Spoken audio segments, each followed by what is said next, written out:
À Lourdes, nous irons nous promener dans ces ruelles si pittoresques, où la foi rayonne sous chaque pavé, où chaque boutique est comme une fresque avec l'allégorie si sincère du pognon qui t'évite l'enfer. Mais Lourdes, c'est très embouteillé, car même les piétons sont en voiture.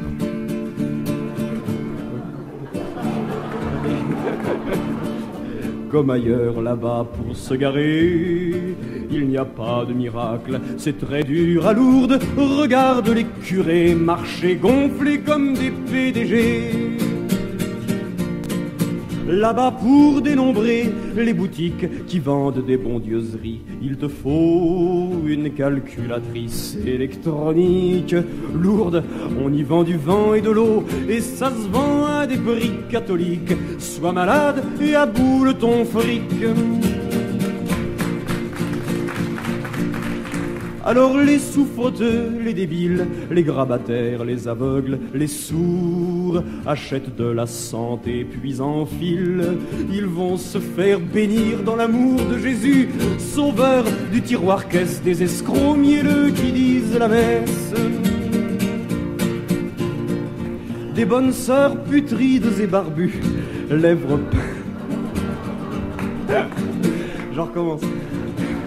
Des bonnes sœurs putrides et barbues, lèvres pincées, poussent les petits chariots, en serrant bien fort le trou de leur cul.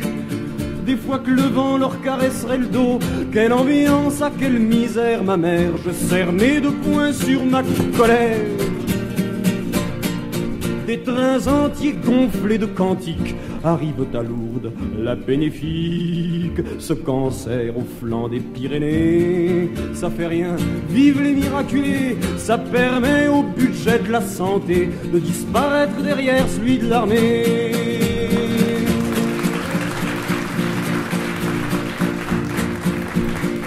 Et si l'armée ça fait de la misère, des accidents, des tortures, des guerres, des tarés, des brûlés, des gazés, sans compter les futurs irradiés, qu'importe, on enverra les blessés à Lourdes et la boucle sera bouclée.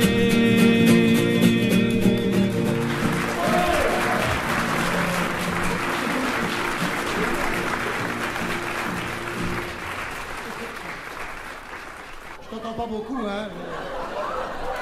Pourtant j'ai un micro. Bah quoi, fais pas la gueule, tu me dis de faire les chœurs. Je te dis de faire les chœurs, mais tu fais pas les chœurs de l'armée rouge, c'est une chanson poétique, c'est une armée de panzers qui arrive, tu fais des chœurs discrets, c'est une chanson poétique, tu fais des chœurs poétiques, putain. Chier, merde à la fin. Non, tu fais des chœurs légers, tu fais des chœurs, je ne sais pas, c'est une chanson printanière, alors tu te mets dans la peau d'un petit oiseau, tu vois. Bon, je sais, ça va être dur, bon. Ça va être dur. Mais enfin, bon, t'as de l'imagination, t'es un poète. Alors tu te mets dans la peau d'un petit oiseau qui a une peau élastique. Alors et le petit oiseau, tu vois, une peau qui moule les boules. Oui, ça fait vite. Alors tu te mets dans la peau du petit oiseau, et le petit oiseau, il est discret. Il vient à peine de sortir de son œuf, n'est-ce pas? Et il est là. Et tu t'imagines que l'oiseau, il est sur sa petite branche. Bon, on mettra une poutre. Bon, alors il est sur sa petite branchette, le petit oiseau. Et alors, il a encore un corps trop gros pour ces deux petites patounes poilues. Il est comme ça, le petit oiseau. La moindre bise lui fout la gueule par terre. Alors, le petit oiseau, il est discret, tu vois. C'est le genre de petit oiseau, comme il y en a des, ils sont assez discrets. Et il veut faire chier personne en chantant à tue-tête. Il veut faire chier personne, l'oiseau. Oui, d'accord. Il a des petites cordes vocales ridicules, même pas qu'il tient. Je sais pas, tu vois le genre comme corde vocale, comme style. Tu vois, il a des toutes petites cordes vocales. Alors, il est discret. Comme si, je ne sais pas comment t'expliquer ces choses. Il est discret comme s'il venait de recevoir une balle dans la tête, tu vois. Il est discret. Comme ça, il est terminé. Le petit oiseau, il est peinard. On y va, on essaye ce coup-là. On essaye. Tu vois, c'est simple. En ce bas monde, une chose est sûre, c'est c'est une solide vérité, c'est que les choses de la nature ont toute leur utilité. Les bras, les mains, les jambes, les pieds, le corps, la tête, le visage, les yeux, la bouche et le nez connaissent des milliers d'usages. Merde, c'est pas la même. Il y a même les cheveux qui servent à caresser le vent. Et non pas le vent qui caresse les cheveux, mais les cheveux qui caressent le vent. Ça chie, hein. Et puis il y a l'herbe des champs pour se coucher quand on est deux. Remarque à 3, c'est pas dégueulasse. Hein. Tu te souviens? Avec Fourcade. Et les petits cours d'eau qui brillent, où viennent s'abreuver les bêtes, où viennent rêver les poètes, où vont pleurer les jeunes filles. Vraiment très chiant. Je vais vous raconter une histoire parce que ça va faire diversion. C'est un cadre supérieur qui rentre dans une épicerie et qui dit « Bonjour madame, je voudrais une salade ». Et l'épicière lui répond « Verte ?» Bien, bon, allez, on va chanter le troisième. Troisième. Vous faites pas de ville, elle marche nulle part. Hein, couplet romantique allemand, couplet wagnérien. Il y a la mer et l'ouragan pour faire se gonfler notre sang, pour sculpter les 5 continents et pour saler tous les harengs. Oui, ça c'est mauvais. Pas terrible, ça.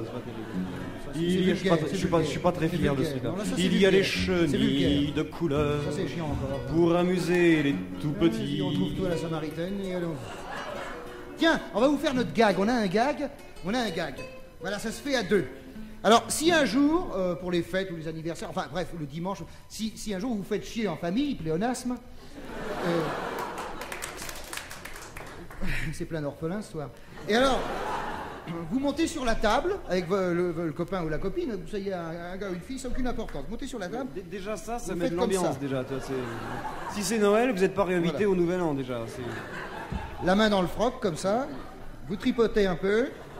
Enfin, j'arrête, parce que là, je vais bander. Et alors là, vous faites comme ça, et vous ressortez la main, et vous faites « Tiens, un morpion ! On trouve tout à la Samaritaine !»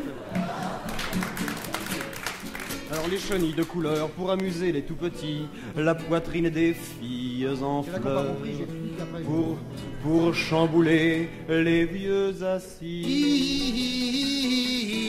Il y a 1000 choses encore, le soleil, la montagne et les aigles, mais comme l'exception est de règle, même si cette règle est d'or, dans tout cela, il y a un hic, un fier défi à la logique. J'ai beaucoup cherché, mais en vain, les couilles du pape ne servent à rien.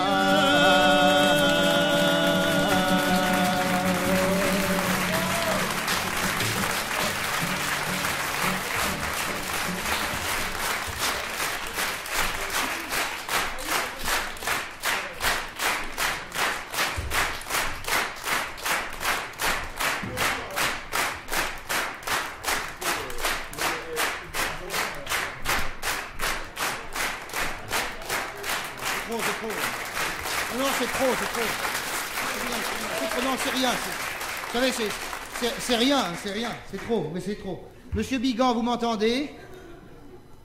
Oui, vous êtes gentil, vous me mettez la caméra 77 et la caméra 722. Et alors vous me prenez en buste seulement, hein? Voilà, puis vous me ferez le décompte à 5 secondes. C'est pour faire 3 en couleur, hein?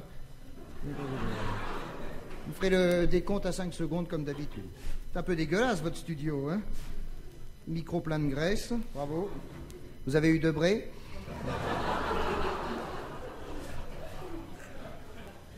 Bon, vous faites le décompte et on y va.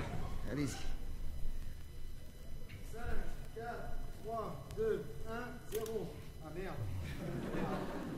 Ah, vous pouvez faire des réformes.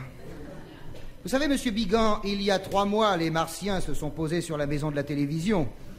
Et ils sont formels, il n'y a aucune forme de vie.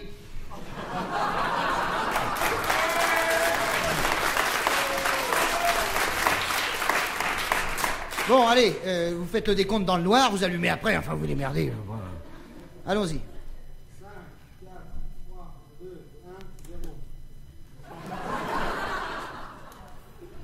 Eh bien, oui. Oui. Moi aussi. Oui. Eh bien. Moi aussi, je me lance à mon tour dans la grande bataille électorale des législatives de 1978. Et bien que je sois parfaitement inconnu sur la grande scène politique, j'ai trouvé un truc terrible pour obtenir un max de suffrages, puisqu'en effet je me présente en qualité de candidat des cons. Pourquoi? Parce que vous êtes nombreux.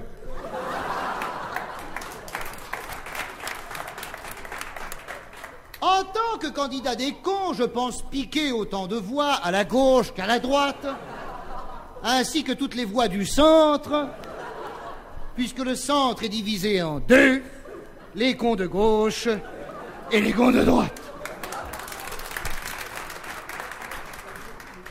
Vous allez me demander, et je vais vous répondre, voilà qui est fait. Il arrive parfois, il arrive même quelquefois, il arrive donc assez souvent, que certains journalistes me disent « Mais quel est votre programme ?» Eh bien, il va de soi que mon programme est un programme à la con. Vous allez me dire, tous les programmes sont des programmes à la con, et qu'il faut être un con fieffé pour croire au programme. Je vous répondrai... Oui. Mais seul mon programme a le courage de se baptiser programme con sur la couverture, alors que les autres programmes, il faut d'abord les lire pour en arriver à la conclusion du mien.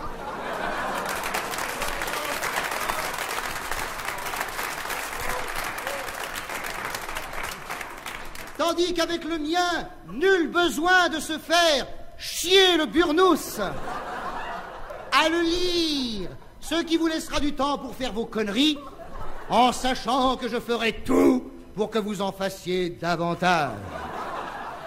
Car nous en avons fait beaucoup, mais il nous en reste beaucoup à faire. J'ai fait imprimer des t-shirts qui sont en vente dans toutes mes permanences et sur lesquels on peut lire « Je vote con ». Vous allez me dire « Je vote con », c'est un pléonasme.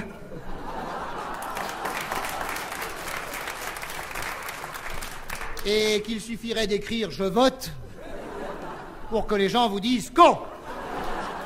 Certes, mais j'ai fait écrire « Je vote con » parce que les cons ne savent pas ce que c'est qu'un pléonasme.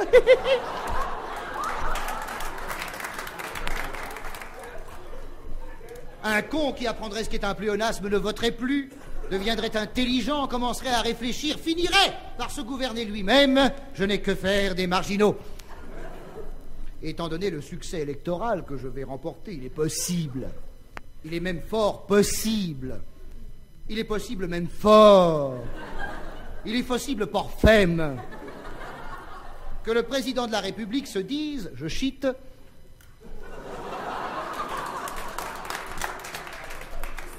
Merde, ce chier mec est un mec chier. Je vais le prendre comme Premier ministre. » Comme quoi un con chasse l'autre. Et je pense qu'après Jacques Chirac et Raymond Barre, ma gueule de con ne décevra pas les admirateurs des deux précédents. Mais si je suis élu Premier ministre, il va me falloir composer un gouvernement de cons, avec des ministres cons. Eh bien, ma tâche sera délicate. Car pour trouver plus cons que les ministres actuels, va-t-il falloir que j'aille recruter à l'Académie française ou dans l'équipe des Verts de Saint-Étienne, puisque la culture et le sport sont devenus les hauts lieux de la connerie française. D'ailleurs, dans mon gouvernement, j'ai l'intention de jumeler le secrétariat des jeunes avec le secrétariat de la culture pour en faire le secrétariat des sports avec le secrétariat de la culture pour en faire un secrétariat unique que j'intitulerai le Haut Secrétariat ministériel des réalisations fascistes, car je ne fais pas de politique.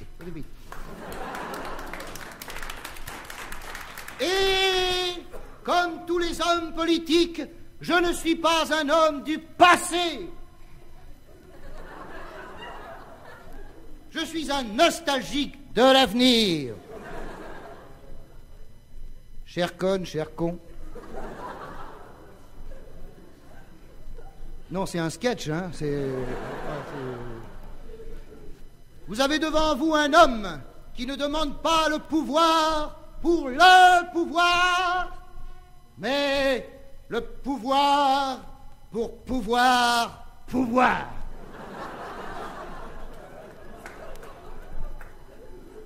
Oui, la nuance vous échappe puisque vous êtes con. Mais plus vous serez con, moins il y aura de nuances. Et quand vous serez complètement con, la nuance aura disparu à un point tel qu'il n'y aura plus de clivage entre les petits cons, les grands cons, les jeunes cons, les vieux cons, les gros cons et les sales cons. Ce sera la fin du régime des partis. Mais... c'est peut-être un peu fort, hein. Mais... il fallait aux cons qui sont actuellement dispersés dans toutes les couches de la société une tête.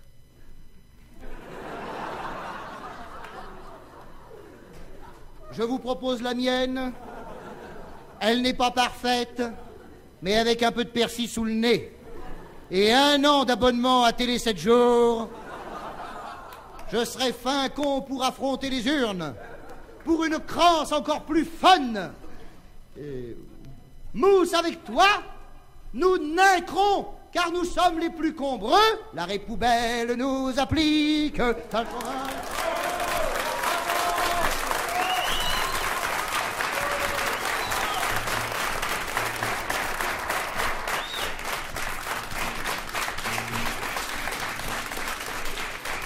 Merci.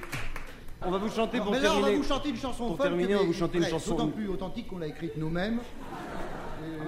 Si elle rentrera dans le folklore, c'est sûr. Ça, c'est sûr, ça, je suis certain.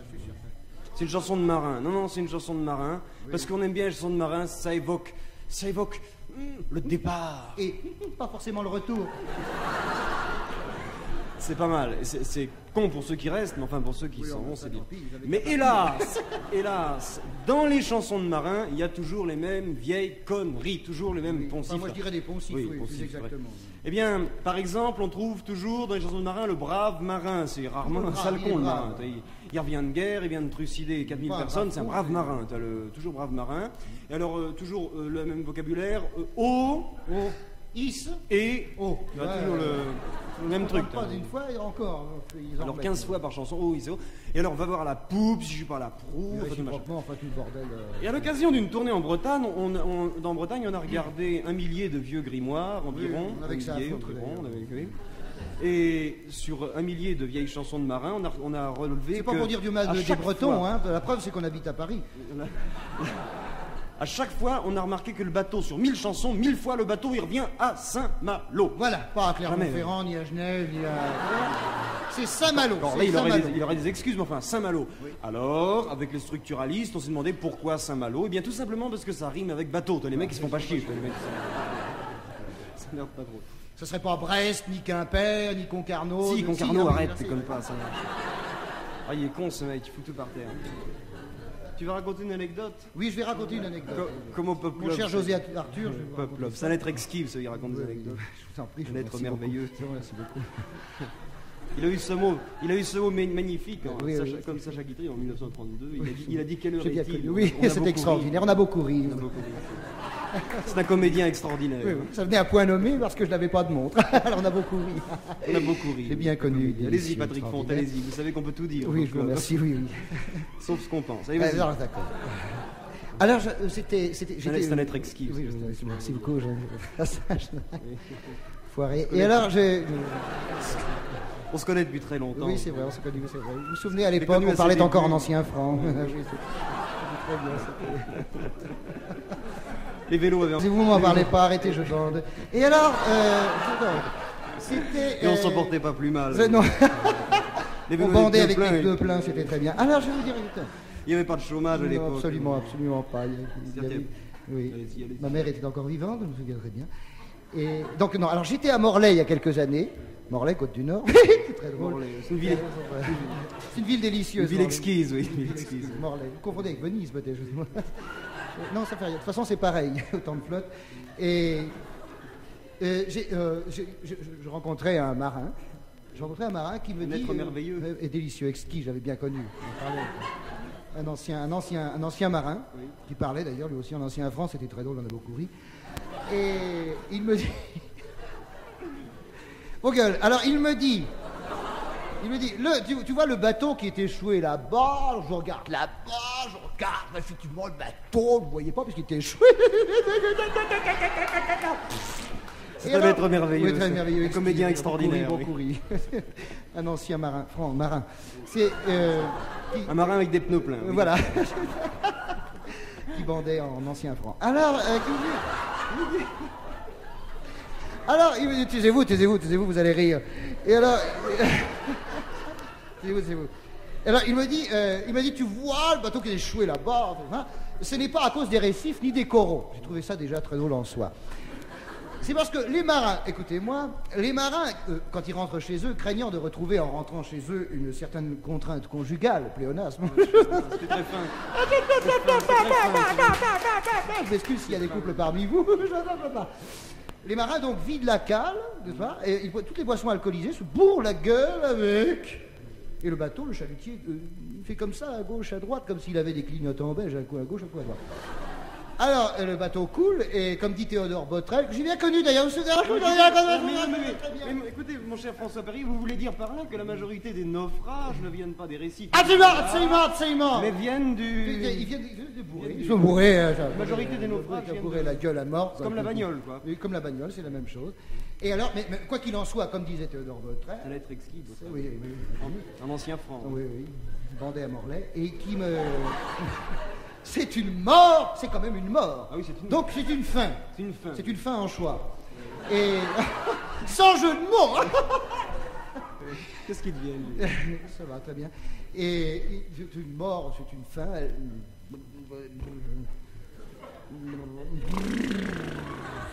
Mystique, allégorique, poétique. Voilà. Comme le 12 degrés. Oui, quoi. C'est ça. Allez, on le chante. Bon, on va chanter maintenant une chanson bretonne. Chanson de marin. Vraiment bretonne, une chanson typiquement péruvienne. Aïe, aïe, aïe, oui, aïe, aïe, Marino.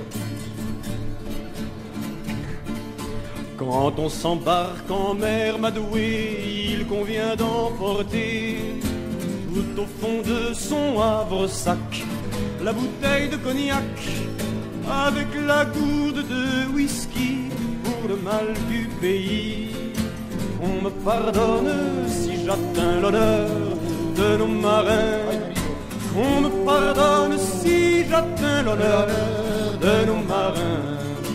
C'était une bonne demi-douzaine avec leur capitaine, partis pour la pêche aux turières, en maudissant la mer qui éloigne les matelots de l'encre des bistrots. Qu'on me pardonne si j'atteins l'honneur de nos marins. De nos marins, qu'on me pardonne si j'atteins l'honneur de nos marins.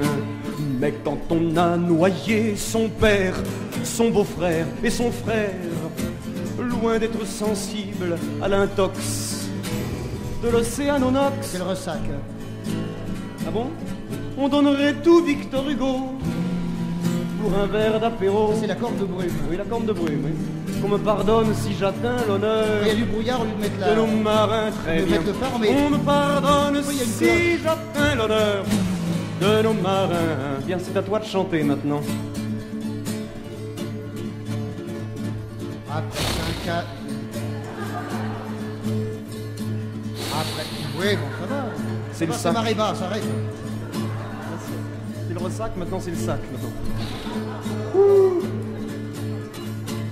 Après 5 à 6 jours de pêche, j'avais la langue si rêche, qu'ils balancèrent par-dessus bord l'eau qui restait encore, et s'enivrèrent deux par deux, comme les amoureux, qu'on me pardonne si j'atteins l'honneur de nos marins, qu'on me pardonne si j'atteins l'honneur de nos marins. Eh bien, vous avez gagné. C'est à toi maintenant, chacun son tour. Quand revint le jour de rentrée, ils étaient fin pétés, au point de monter sur la dunette pour enculer les mouettes. Qui depuis ce viol audacieux poussent des cris vicieux. Mettez-vous à leur place. Qu'on me pardonne si j'atteins l'honneur de nos marins. Qu'on me pardonne si j'atteins l'honneur de nos marins. Le capitaine bourré à mort laissa virer de bord.